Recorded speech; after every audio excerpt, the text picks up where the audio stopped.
不知道观众里有没有战舰世界玩家造船厂活动的？拉菲号造完了吗？用起来的手感又如何？如果有人玩了的话，就会发现拉菲号的维修小组性能逆天。这可不是游戏设计师凭空开的挂，而是为了致敬这位二战的不死战神萨姆纳吉拉菲号 DD724。要知道，在日军神风特攻期间，被4枚炸弹命中，6架神风飞机撞击，全舰32人战死，71人受伤，但舰船本身却幸免于难。但你们不知道的是，这还不是拉菲这个名字的全部荣光。初代本森级拉菲 DD459 同样是一艘战功赫赫的传奇战舰。2代拉菲号都因为英勇的表现获得美国总统单位表彰，这在美国海军历史上是绝无仅有的荣誉。那么火力军就和大家聊一聊这2位拉菲的故事。首先让我们从拉菲这个名字说起。说到拉菲，最知名的可能是葡萄酒，所谓82年的拉菲嘛。但是作为舰船的名字，则要追溯到南北战争时期的英雄水兵巴特利特·拉菲。1864年3月5日，在密西西比州亚祖城的战斗中，拉菲水兵将一门12磅榴弹炮拖上岸，顶着敌人的密集步枪火力坚守阵地，哪怕炮架被击碎了，也仍毫不退缩，成功击退了敌军突袭。就凭这股狠劲儿，他直接拿下了国会荣誉勋章，是当之无愧的战斗英雄。命运这东西冥冥中自有定数，水兵拉菲的英勇被2代拉菲完美继承。先来说说第1代本森级拉菲 DD459， 这样算起来，他从下水到战沉不过短短8个月。有的观众就要问了，才8个月就沉了，和打满了整场企业号、雪峰号这样的知名战舰比，似乎并不出彩。各位千万别这么想。下面火力军就和大家梳理一下拉菲号这8个月的传奇经历。1940年7月，随着法国人行了个法式军底，欧洲大陆沦陷。为了对抗德国，美国国会通过了2洋海军法案，拉菲号建造计划提上日程。钢丝玩家记一下历史国策顺序。1942年3月，伯利恒造船公司完成了拉菲号最后的西装工作，将它交付海军。简单海试之后，拉菲号立刻赶赴太平洋，开始了它短暂但传奇的一生。拉菲号生涯的第一份功劳来自救援友军，美军航母黄蜂号 CV7 被日军潜艇击沉，拉菲号顶着日军潜艇的进攻，临危受命充当临时救援犬，捞起了无数友军，将他们送回圣埃斯皮里图岛，随即转身杀向瓜岛。11月11日，拉菲号所属的第64特遣舰队偶遇了日军第6舰队，这时候发生了2件让人哭笑不得的乌龙事件。先是美军这边，当时已经是晚上，锁敌全靠雷达和肉眼，美军愣是把靠近的日军认成了友军，没有进入战斗姿态。但是日军也把美军人认成了友军。不仅如此，日本还用探照灯自报家门，不问也达行人出现端倪。美军也一脸懵逼，对面的叽里咕噜的说什么呢？仔细一看，这不是日军吗？于是美军将计就计，继续不动声色地朝日军靠近。23时30分，拉菲号进入战斗姿态。16分钟后，美军舰队进入 T 字横头阵位。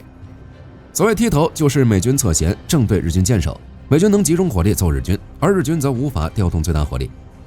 这一刻，舰队指挥官果断下令击火青叶号。青叶号是日军舰队旗舰。接下来的场面就是单方面碾压，感谢拉菲号上的4座单装5英寸 MK30 主炮，它利用极高的射速，在不到1分钟的时间内倾泻了无数弹药，导致青叶号中弹40余发，上层建筑和 B 炮塔也被击毁，不得不撤出战斗。出获战果的拉菲号随即把目标放在了吹雪号上，和旧金山号一起击沉了它，随后又赶走了试图发射鱼雷的初雪号。至此，拉菲号与日军舰队初次交手大获全胜。接下来他就要前往属于他命运的战场瓜达尔卡纳尔岛。11月13日，两军狭路相逢，拉菲号、库辛号一马当先冲入日舰队阵位，一场混乱的恶战就此打响。一开始，拉菲号协助友军击毙了小号，却发现日军比瑞号战列舰正在朝自己撞来。如果大家对于战列舰和驱逐舰的吨位差距没什么概念，可以想象一下，你正在路上走着，突然一辆泥头车冲过来，想把你送去异世界，是不是有画面了？当时在拉菲号的视角下就是这个感觉，是不是一下子紧张感就上来了？然而拉菲号没有慌张，一边向比瑞号发射鱼雷，一边迅速规避，6枚鱼雷击中2枚。按理说这一下子比瑞号就该受损了，但是美军在战争早期稀烂的鱼雷技术帮了比瑞号大忙。美军早期的鱼雷到底有多烂？就这么说吧，这款鱼雷被后世军迷戏称为铁棍鱼雷，根本不会爆炸。这就叫不怕神一样的敌人，就怕猪一样的队友。对于拉菲号来说，猪队友是远在万里之遥的。鱼雷设计人员要不是他们，说不定这次拉菲号就能拿下一艘战列舰的战果了。不过好在拉菲号也借着比瑞号规避鱼雷的机会，迅速靠近比瑞号，进了他的射击盲区。比瑞号和拉菲号距离最近的时候不过3到6米左右，这是风帆战舰以来海战最短的接战记录。拉菲号利用这个机会，拿舰炮对着比瑞号的舰桥就是一顿扫射，直接报销了日军的射击指挥所和舰队指挥部。日军首席参谋铃木正金当场阵亡，其他高级将领也都不同程度受伤，日军指挥层直接被端了。拉菲一击建功，就想着迅速脱离，但是他当时进攻的时候有点上头，过分的孤军深入。现在冷静下来了，却发现已经被日军包围了，后方是剑桥一片火海的比瑞号，右前是金刚级战列舰雾岛号，在前方第4水雷战队的3艘驱逐舰虎视眈眈。别说是海上巨无霸之间的对峙，大家自己想想，自己被5、6个人堵在小巷子里，这里面还有2个是比你重2个重量级的大块头，友军还被挡在外面，这种绝望感不用火力军多说了吧。拉菲号此时却没有慌乱，他迅速朝着唯一可能的破局方向村宇号冲了过去。只一轮交火，村宇号锅炉就被拉菲号击毁，撤出战斗。拉菲号随即调转炮口攻击朝云号。然而毕竟双拳难敌4手，拉菲号2号、3号、4号主炮塔、鱼雷发射管相继被击毁。但水兵拉菲的英魂在拉菲号上显现了一样，他凭借着仅剩的一门主炮还在顽强还击。然而随着距离的拉远，拉菲号也进入了比瑞号的射击范围。在这种极近的距离下，比瑞号第一次射击就形成跨射，简单说就是炮弹在船的前后爆炸，封锁了规避路线。第2次射击命中了拉菲号的舰桥，随后一发鱼雷命中拉菲号。该说不说，日军的鱼雷是比美军的好用，仅一发就把拉菲号炸成2截。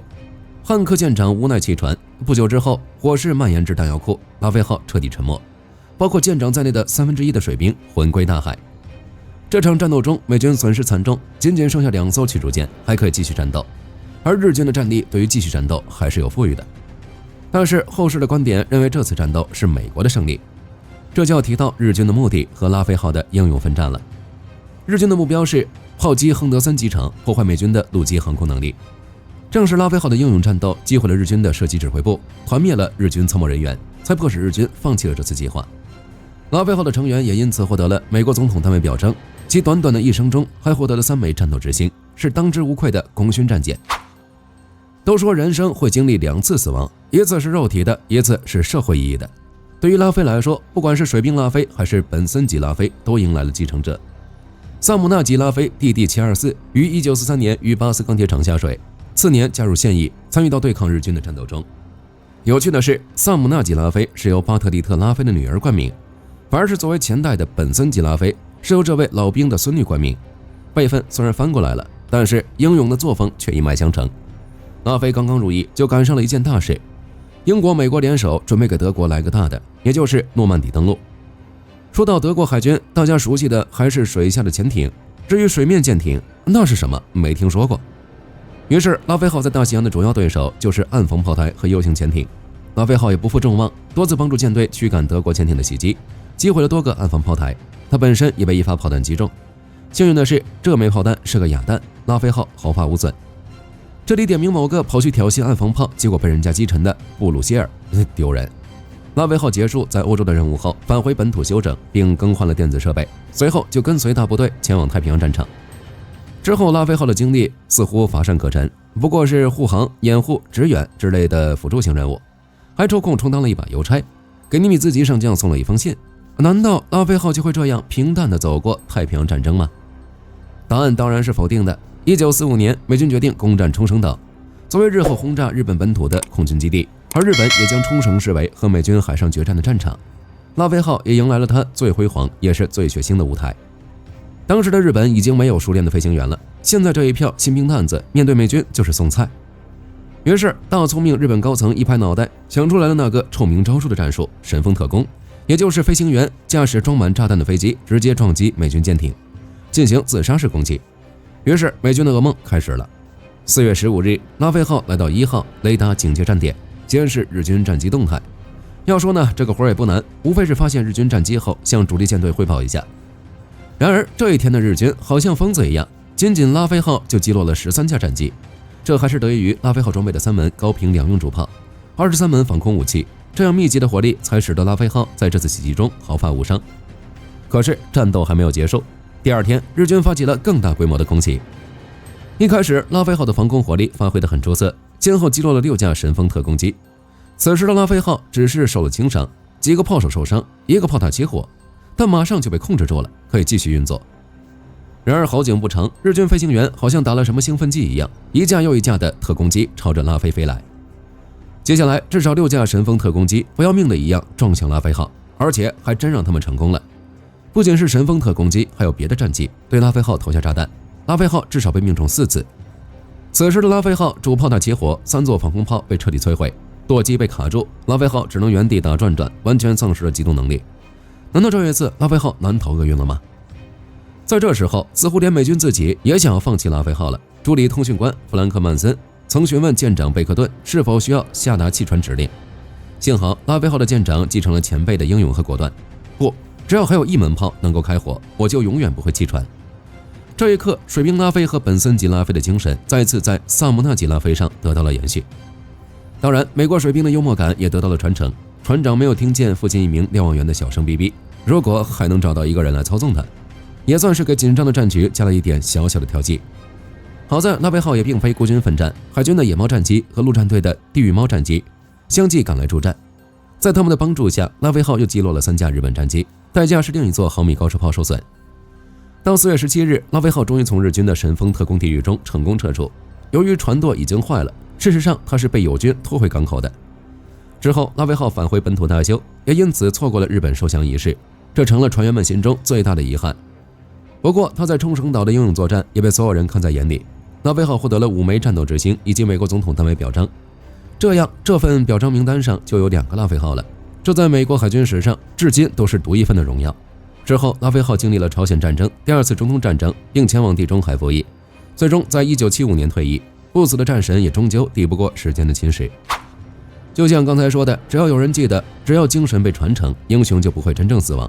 人们从来没忘记这2艘拉菲号，人们没有忘记本森级拉菲。1999年，美国海军老兵和地理历史学家一起在瓜岛附近发现了本森级拉菲号的残骸。2006年，拉菲号舰长的女儿来到这里，为他的父亲，也为在战斗中牺牲的水兵，也为沉睡在海底的拉菲号敬献花圈。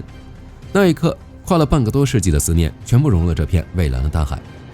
萨姆纳级拉菲号更为传奇，退役之后，它作为博物馆舰停在约克城号旁边，纪念那场造成了无数人牺牲的战争，也展示着自己不死战神的荣光。2008年，拉菲号被发现舰体存在100多处破损，所有人都认为它可能挺不过这次劫难，但是管理人员没有放弃，他们筹措了900万美元，历时3年，硬是把拉菲号拉了回来，它又一次战胜了死亡。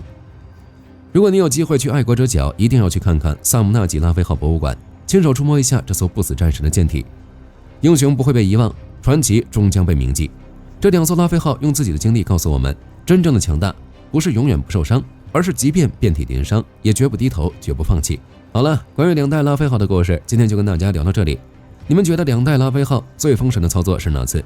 是本森级脸贴脸硬刚战列舰，还是萨姆纳级扛住6架神风特攻？如果你喜欢本期视频，别忘了点赞关注，也欢迎在评论区分享你的看法。我是火力军，我们下期再见。好的，各位观众朋友们，我们频道一直在聊真实的军事资讯和武器装备，后台也经常有朋友问，有没有值得推荐的入门级模型？今天就和大家分享一款近期接触到的产品。首先，它的外形还原度做得相当不错，比例准确，武器上的一些关键细节和标识也都有体现。材质也说得过去，拿在手上有不错的分量感。其次，它具备一定的可动性，对于理解基础操作原理有一定帮助，让它不仅是个静态摆件。综合它的做工和可玩性来看，价格确实比较亲民。对于想入门模型收藏，或者单纯想在桌上贴一个摆件的朋友来说，是一个性价比很高的选择。商品链接已经给你们上了，感兴趣的朋友可以自行了解。